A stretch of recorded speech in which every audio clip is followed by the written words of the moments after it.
I mean, I was an idiot. I started a hotel company at age 26, and I called it Joie de Vivre, which is a very difficult name for people to pronounce. My wife last night, who speaks French, was like, Eric, you gotta just do the R a little bit better. Yeah. I was like, I've been saying this for 20 years. Yeah, no, it's not an easy name. It's hard to spell, hard to pronounce. A lot of people don't know what it means. It means joy of life. Right.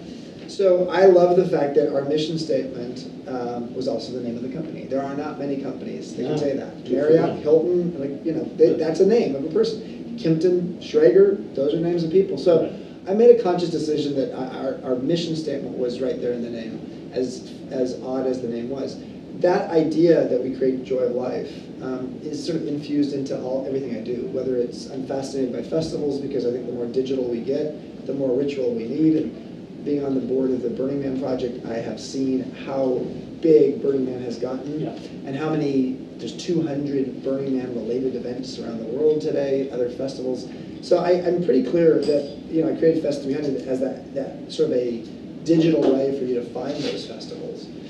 But I think more than anything, I am fascinated by something that Emile Durkheim, a sociologist, a French sociologist, said 105 years ago. He said that what people really want more in their life is a little bit of collective effervescence. And he was saying that in the context of religious pilgrimages.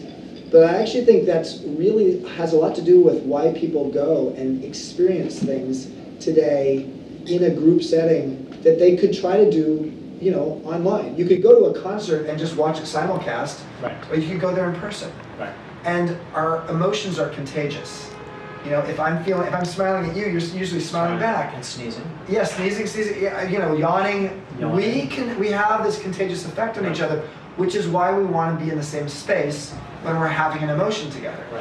And as such, there will always be a need for the in-person experience. And that in-person experience is why the idea that conference center hotels will someday go away, because you could just do everything online or through Skype or whatever, you know, WebEx, completely loses the fact that you're never going to have the emotional experience. Even with VR, virtual reality, it's not the same. No. It's not the same as the actual, almost biological experience you're having by being, your mirror neurons in your brain are picking something up that they couldn't pick up from a screen. Correct. Exactly. And that's I can't. Chip says it better than anyone in the sense that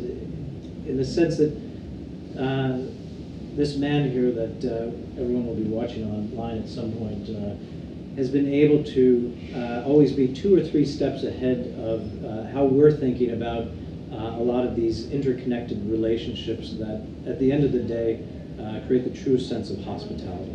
And so, Chip, thank you again. Yes, thank you, It's Eric. wonderful for it's you to be been an honor to be here and to be surrounded by people who I care about and to try to be a role model. Yeah, so thank you. Yeah, thank you. Thank you, ILC.